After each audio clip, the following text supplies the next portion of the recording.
For today's review, we are looking at damage. And before I talk about the accessories and the figure, let's take a quick look at the data profile card that is included. And as you can see, there is this beautiful comic book artwork of the character.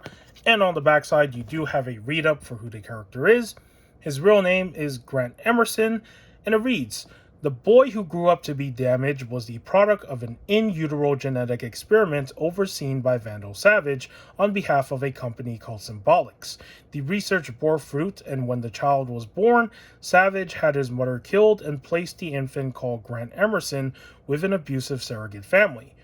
Grant's powers manifested when he was 16, and Symbolics came to collect him, killing his foster family. Adopting the name Damage, he began learning how to use his powers with the New Titans, and later joining the Justice Society of America." And that's a pretty good read-up on who this character is. And the main reason why I had to find this figure, and of course Starman, is because they are both members of the JSA. And at the moment, when it comes to my JSA shelf, the only character I'm missing is Hawkman, because I missed out on that figure. But every single other member that they have made in figure form, I have acquired. And as you can see, Starman and Damage being Red Platinum Chases is a very nightmarish scenario for me, because I never have good luck finding Red Platinum Chases. Of course, in recent time, I have finally come across them in the stores, but those Red Platinum Chases were not the ones that I really care for. So these two, I was hoping I would be able to find them, and I guess luck turned around this time where I did find them. So I'm very happy that I was able to acquire these two, because now this team has just expanded again. So before getting these two figures, I had 1, 2, 3, 4, 5, 6, 7, 8 members for the shelf. Now acquiring Damage and Starman, that makes a total of 10. So this team is shaping up to look really cool in action figure form, and all the designs of the characters are based on their comic designs, so they all work pretty well together, which is really cool. I don't think I can show all of them on the table because the table is way too small, but I will post a photo in the post tab where I can show what the updated team looks like at the moment. Okay, with all that said, let's move on to the accessories. There are no accessories for this figure. He does not come with any interchangeable hands or alternate head sculpt, power effects. He doesn't come with anything. Like, it's not good. And I hope they're not using that excuse that he is a platinum chase figure so they don't have to give him accessories, because if they are, that is bad. I feel like it should be a standard that if you're not giving an action figure weapon accessories, power effect accessories, they should, well, actually it depends on the character, but point is, they should still come with the bare minimum of interchangeable hands as accessories. Because in this case, if you're trying to get this action figure to do some cool poses, not even having interchangeable hands limits him from doing any sort of cool poses on your shelf. So this is not a good thing here, and I just want to point this out. Now, in terms of what you do get in this box, of course, you get the action figure, you get the data profile card, you get the DC figure stand, but these two things are always given anyways. And since this is a page puncher, you do get an issue of Justice Society of America, issue number 10. And this is the same comic book that came with the Kingdom Come Superman. So now I have like a total of 3 copies of this same issue. So there's that to add to my collection.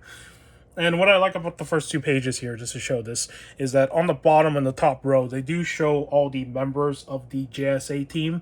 And I hope we can see more of these other characters that are left in action figure form in this line. I don't think they will happen, but if they do, that would be awesome. Such as Dr. Midnight, Liberty Bell, Stargirl, and the comic version of Cyclone. Because, of course, we did get Cyclone from the Black Adam movie, but in terms of her comic version, we have not gotten that yet. With all that said, let's move on to aesthetics for this action figure. And since his costume is very simplistic, as you can tell from even the source material, what I like about what they did here is that for the body buck that they did reuse, there is a lot of texture that was sculpted with this body buck. So all these textures add a lot of details to his costume so it doesn't look so flat. But as you can see, even with the textures, there's not a whole lot going on here to really talk about. So let's just talk about the areas that do stand out, of course. So let's start with his wrist guard here. So he does have this sort of pattern design with these squares, as you can see. And it's the same thing on this side. For his arms, they are exposed, so you can see that he's not covering his arms with any sleeves or anything. So there's that. He has a singular fist for his right arm. He has an item holding hand for his left arm. And down here by the legs, it's pretty much just all blue. There is no other color here to break up anything. And on the back side, this is what it looks like. And for his torso area, you do have this insignia in the middle, which is really cool. So I like how that mixes in with the textures. And then for his stomach, it's the same sort of square patterns as you can see on the arms, but they are mixed in with the texturing on the torso. And for his head sculpt, it is pretty much just a blue mask showing his eyes. That's all he wears. That is interesting. But at the same time, that's pretty much like the standard superhero costume that you see back in the day with some of the designs, where there's nothing fancy going on with their costumes. They're just wearing something simplistic just to hide their identities, right? And one thing that I find interesting is that this head sculpt could actually work for a G.I. Joe custom if you're trying to make like some sort of Cobra operative or something. So you could probably use this for like a custom G.I. Joe 7-inch scale figure if that's up your alley. Just want to point that out as well. So that's pretty much it for aesthetics, because there is nothing else going on here. But at the same time, simplicity is not completely a bad thing. And I just like the fact that he's very simple looking.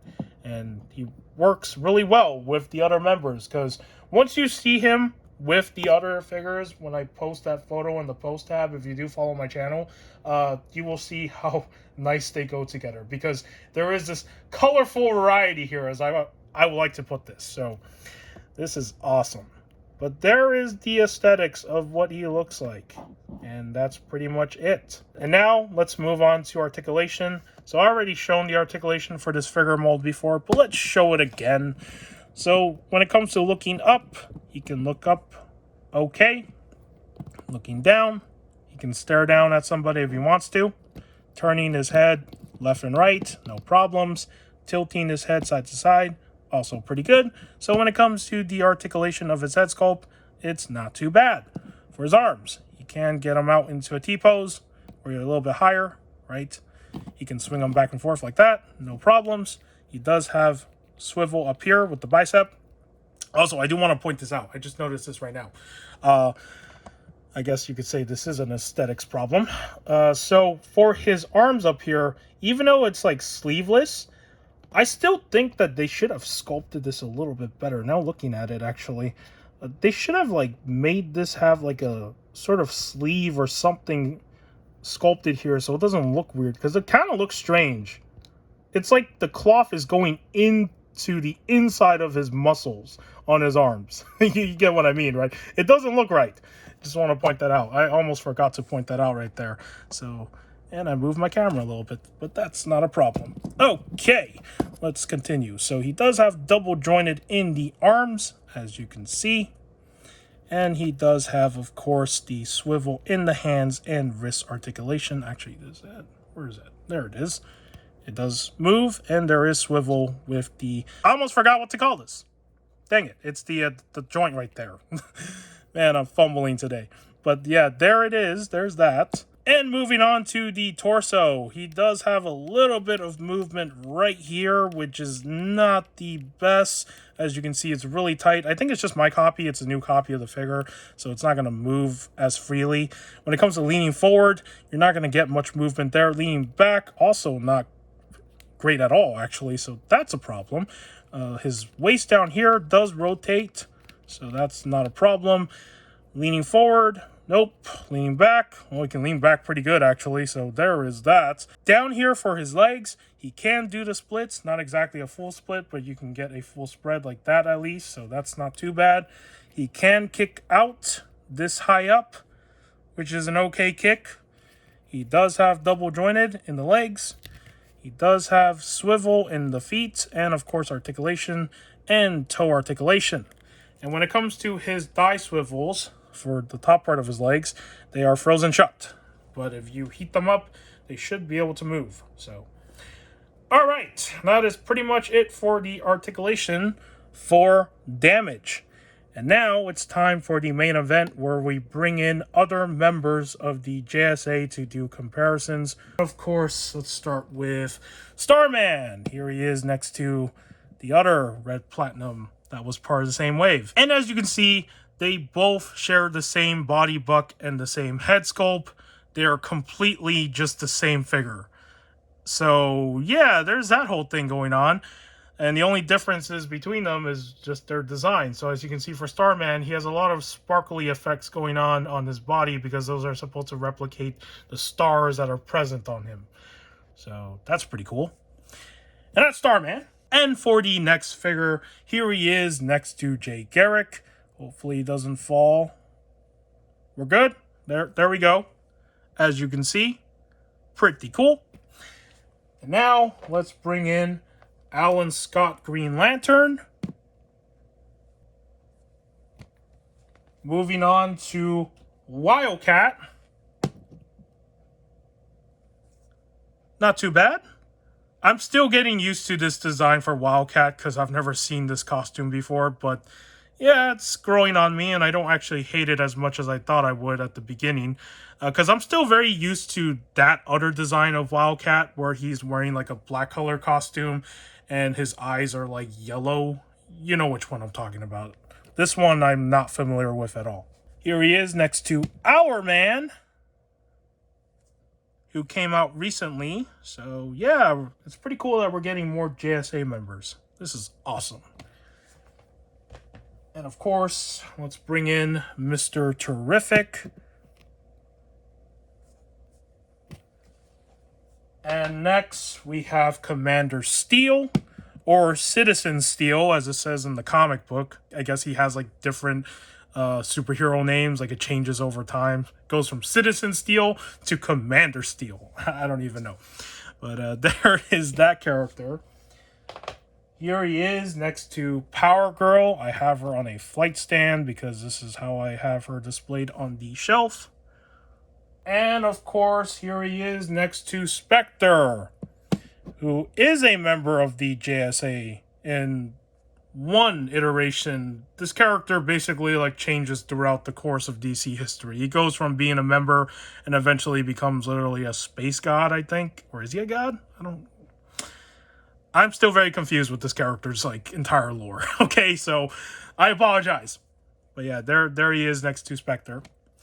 And last but not least, he is not a member of the JSA, but let's just have him in here for fun. Here he is next to the Armor Suit Green Lantern Hal Jordan, rocking that freaking awesome sword that came with the Kyle Rayner figure.